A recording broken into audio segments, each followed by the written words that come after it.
बेरोजगारी के बारे में, महंगाई के बारे में, किसानों के बारे में, महिलाओं के बारे में कहीं कोई उसकी चर्चा नहीं है। भाजपा का आज घोषणा पत्र जारी किया गया है। सही अर्थों में यह घोषणा पत्र नहीं, यह जुमला। कहीं भी बुलेट ट्रेन की चर्चा नहीं है, स्मार्ट सिटी की चर्चा नहीं है, नौकरी की चर्चा नहीं है, जबकि 30 लाख पद ऑलरेडी केंद्रीय सेवाओं में रिक्त है।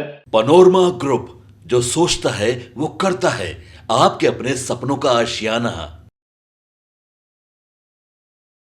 नमस्कार, मैं विकास और आप देख रहे हैं भारत लाइव। आज बीजेपी ने अपना संकल्प पत्र जारी किया। इस संकल्प पत्र में उन्होंने कहा कि देश के युवाओं से हम वादा करते हैं कि भारत को 2047 तक हम विकसित भारत बनाएंगे और विश्व में अव्वल ले जाएंगे। अब इस पर महागठबंधन और इंडी गठबंधन की ओर से बड़े बड़े हमले किए जा रहे हैं और साफ तौर पे पूछा जा रहा है कि जो मोदी जी कहते थे कि हमें एक मौका दीजिए, हम देश को सबसे अव्वल बना देंगे, वो मोदी जी को हमने 2 मौका दिया और आखिरकार मोदी जी ने क्या किया देश के लिए।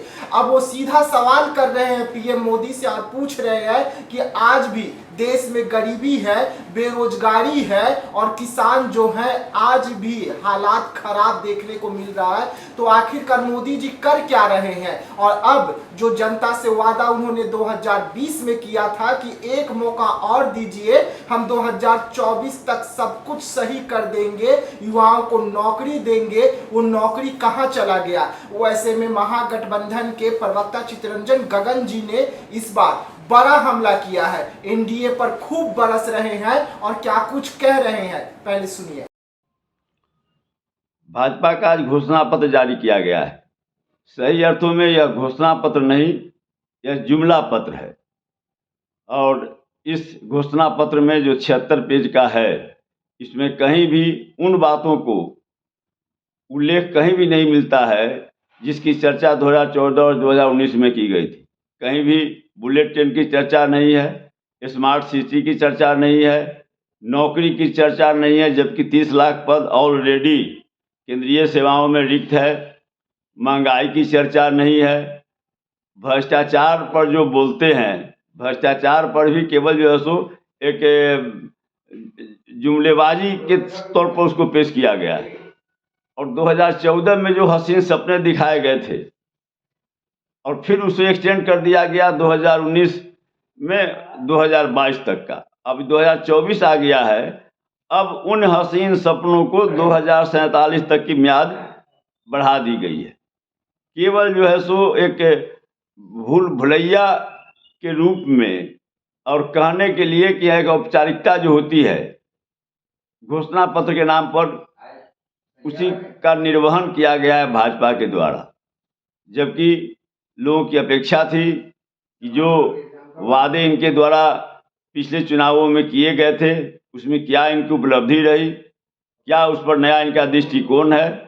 जी हाँ, तो आपने सुना चित्तरंजन गगन जी को। इन्होंने साफ तौर पे कहा कि आखिरकार बीजेपी 2047 का अब हसीन सपने जो है वो देश के युवाओं को दिखाने लगी है, ताकि एक बार फिर से देश के प्रधानमंत्री नरेंद्र मोदी को जनता जो है विश्वास करते हुए पीएम की कुर्सी पर बैठा दे। लेकिन अब ऐसा नहीं होने वाला है, क्योंकि हसीन सपनों में अब देश के जो युवा है वो उलझने वाले नहीं है। 2 बार उलझ चुके हैं, लेकिन अब जो युवा है वो सब कुछ समझ गए हैं कि किस तरीके से एनडीए देश के युवाओं को ठगने की काम कर रही है और लगातार ठगते हुए ही आ रही है। जो 2024 में करना था उसे अब 2047 में करेंगे। तो आप सोच सकते हैं कि देश आगे कैसे बढ़ेगा और देश में महंगाई और बेरोजगारी कहां तक पहुंच जाएगी। तो ऐसे तमाम खबरों के लिए आप बने रहिएगा हमारे साथ। दीजिएगा इजाजत, धन्यवाद।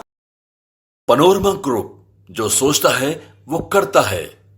अगर ये वीडियो पसंद आई और वह बिहार के राजनीति और बिहारियत से सरोकार रखेनी तो सब्सक्राइब बटन दबा के चैनल के सब्सक्राइब कर ली। ओजे एगो घंटी बा, ओकरा बटन दबा देला से कुल सटीक और मारक खबर रुआ मुफ्त में मिल जाई। अगर रुआ पत्रकारिता के हमनी के नया प्रयोग में सहयोग कर चाहतानी तो ज्वाइन बटन दबा दी। पेटीएम नंबर नोट कर ली 9386 816 700। धन्यवाद।